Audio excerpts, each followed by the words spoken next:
नमस्कार भावी शिक्षक हो.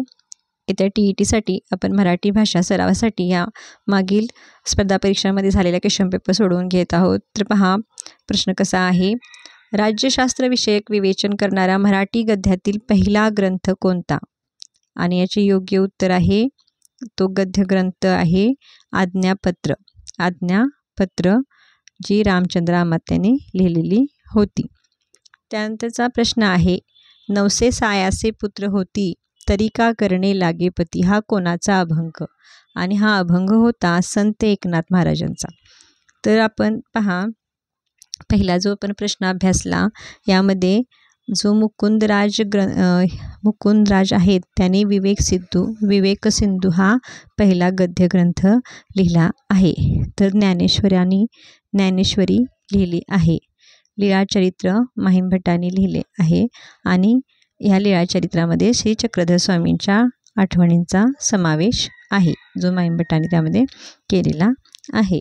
त्यानंतर जे पहा हे जे नामदेव आहे, तुकाराम, मुक्ताबाई या सर्व संतांची तुम्हाला माहिती मिळवायची आहे. त्यांची जन्मस्थळे तुम्हाला माहीत असलेली काय आहे योग्य आहे. कारण ह्या कोणत्याही संतांचं काय करतात, एखादा अभंग देऊन अभंग विचारतात किंवा त्यांचं जन्मस्थान विचारतात किंवा जोड्या लावामध्ये हे सर्व येते.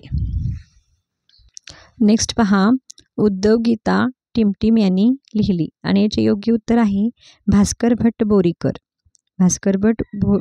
यांनी उद्धव गीता लिहिली.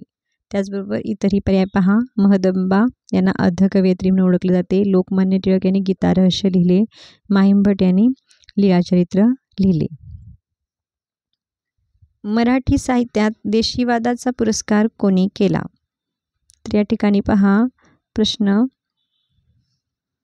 प्रस्तुत प्रश्नाचं उत्तर मी स्किप करत आहे कारण मला चुकीचं उत्तर नाही सांगायचं आहे. मला आता तरी ह्या प्रश्नाचं उत्तर माहीत नाही आहे. तर मी ह्या प्रश्नाचं उत्तर तुम्हाला कमेंटमध्ये नक्की कळवेन. तर आपण नेक्स्ट क्वेश्चन पाहूया.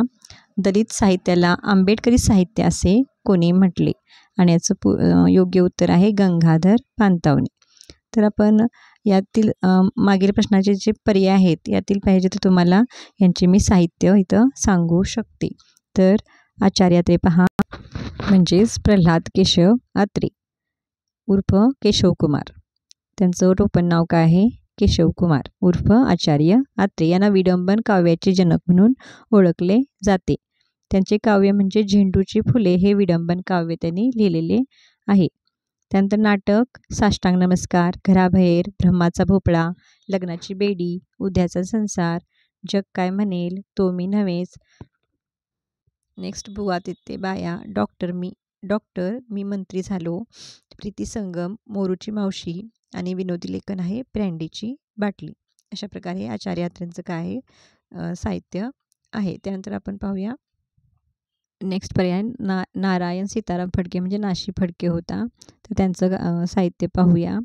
नासी फडके यांनी पहा या ठिकाणी अल्लाहू अकबर, गुलाब्याची दांडी, अटके पार, वादळ, अंजली, निरंजन, जादूगर, दौलत, शोनान, तुफान, आसमान, प्रवासी, उद्याची बात, ऋतुसंहार, उजाडलं पण सूर्य कुठे आहे, झंझावात, जेहलम, कुहू कुहू, हेमू भूपाली, कलंक शोभा आणि कथा प्रो फडके यांच्या गोष्टी, सोबत, मिठी इत्यादी यांचं हे साहित्य आहे. नेक्स्ट पर्याय पाहूया. भालचंद्र नेमाडे. त्यांच्या कादंबऱ्या होत्या कोसला, बिढार, झूर, जरीला आणि होल. अशा प्रकारे आपण हे तिन्ही पर्याय आपण या ठिकाणी पाहिले आहेत. आता आपण पाहूया. आपण नेक्स्ट क्वेश्चन अभ्यासला होता की दलित साहित्याला आंबेडकरी साहित्य असे गंगाधर पानतावणे यांनी म्हटलेले आहे. त्यानंतर आपण याच्यातील नारायण सुर्वे जे आहेत त्यांचं पण साहित्य पाहणार आहोत. पहा नारायण सुर्वेंचं ऐसा गामी ब्रह्म, माझे विद्यापीठ, जाहीरनामा, सनद, नव्या माणसाचे आगमन असे त्यांचे साहित्य होते. नेक्स्ट क्वेश्चन आहे आई समजून घेताना या पुस्तकाचे लेखक कोण? आणि उत्तर आहे उत्तम कांबळे. त्यानंतर अविनाश डोळक यांनी लिहिलेली नाटके पहा. गाव नसलेला गाव आणि कथा होती महासंगर आणि साने गुरुजींचं तुम्हाला माहीत आहेत श्यामची आई हे प्रसिद्ध पुस्तक आहे. नेक्स्ट चिमणराव आणि गुंड्या भाऊ या अजरामर व्यक्तिरेखा कोणत्या विनोदी लेखकाने निर्माण केल्या? आणि याचं उत्तर आहे चि.वी. जोशी. विनोदी लेखक कोण? चि.वी. जोशी. त्याबरोबर श्रीपाद कृष्ण कोल्हटकर यांचे बघा, यांना विनोदी वाङ्मयाचे जनक म्हणून ओळखले जाते आणि सुदामाचे पोहे आणि साहित्य बत्तीशी त्यांची प्रसिद्ध आहे. आचार्य अत्रे मगाशी सांगितल्याप्रमाणे विडंबन काव्याचे ते जनक आहेत. पु ल देशपांडे हे महाराष्ट्राचे लाडके व्यक्तिमत्व म्हणून त्यांना ओळखलं जातं. या ठिकाणी पु ल देशपांडेचं पण आपण साहित्य पाहणार आहोत. तर पहा, त्यांचं जन्मगाव होतं मुंबई.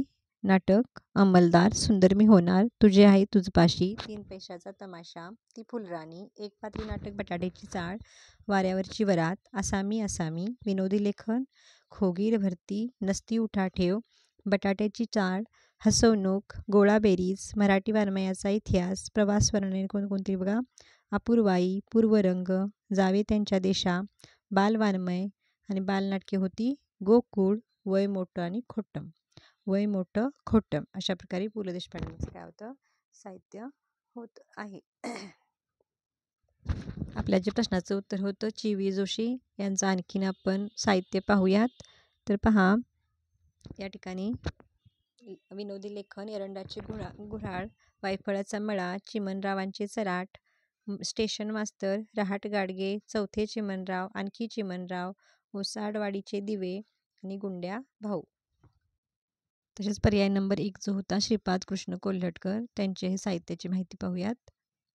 मग सांगितल्याप्रमाणे ह्यांना विनोदी वाङ्मयाचे जनक म्हणतात. त्यांची नाटके होती वीरतनय, मूकनायक, गुप्त मंजुषा, वधू परीक्षा, माया विवाह, मतिविकार आणि विनोदी लेखन होते सुदामाचे पोहे अर्थात साहित्य बत्तीशी. सुदामाचे पोहे म्हणजेच अर्थात साहित्य बत्तीशी असे त्यांचे साहित्य अजरामर आहे. अशा प्रकारे आपण ह्या चारही पर्यायांची इथं माहिती मिळवली आहे आणि आपल्या या प्रश्नाचं उत्तर होतं चि.वी. जोशी.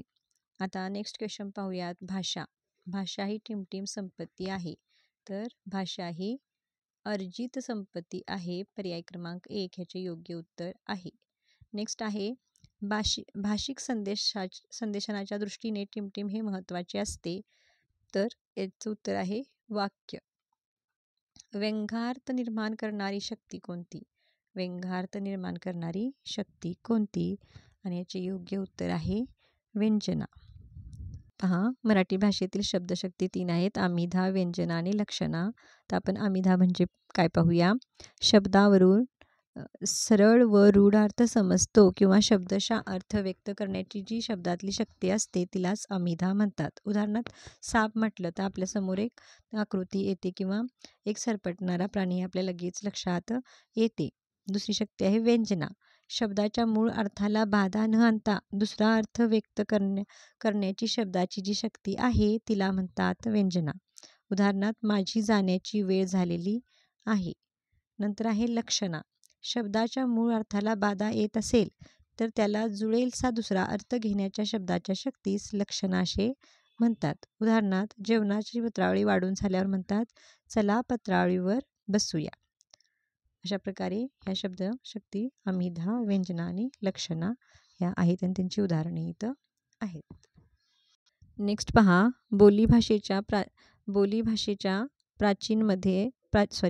बोलीभाषेच्या प्राचीन स्वरूपाचे टिमटिम भरपूर असतात. तर बोलीभाषेमध्ये भाषेच्या प्राचीन स्वरूपाचे शब्द भरपूर असतात असा याचा अर्थ होतो.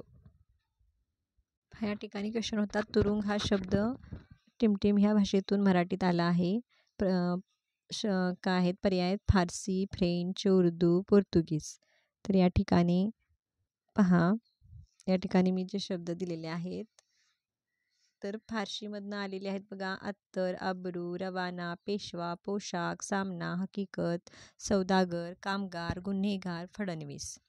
अरबीमधून आलेले आहेत अर्ज, उर्फ, इनाम, जाहीर, मजूर, खर्च. तर या ठिकाणी तुम्ही हे नोट डाऊन करू शकता.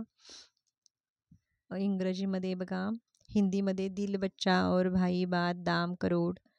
पोर्तुगीज बटाटा, तंबाखू, पगार, कोबी, हापूस, मेज, फणस. गुजराती घी, दादर, शेठ, दलाल, डबा, रिकाम टेकडा. त्याचबरोबर आहेत इंग्रजीमधील शब्द पार्सल, मास्तर, station, fee, file, circus, cycle, cinema, telephone, doctor, agent, bus. त्यानंतर पहा या ठिकाणी तुरुंग जो शब्द आहे तो कोणत्या भाषेतून आलेला आहे याचं उत्तर मी कमेंट बॉक्समध्ये तुम्हाला नक्की देईन. तुम्हाला जर येत असेल तर तुम्हीही कमेंट करू शकता. या ठिकाणी व्यवस्थित शब्द दिलेले आहेत पहा, कोणत्या भाषेतून कोणते आलेले आहेत ते तुम्ही स्क्रीनशॉट घेऊन वाचून ठेवा, जेणेकरून दुसरा कोणताही शब्द पडला तर त्याचं उत्तर तुम्हाला येईल. आणखीन प्रश्न आपण यापुढील व्हिडिओमध्ये पाहणार आहोत. व्हिडिओ आवडला तर नक्की लाईक करा, तुमच्या मित्रमैत्रिणींना शेअर करा, कारण त्यांनाही काय हेल्पफुल व्हिडिओ आहे. याच्यामध्ये खूप सारी माहिती मी एकत्र तुम्हाला देण्याचा प्रयत्न केला आहे. All the best. थँक्यू.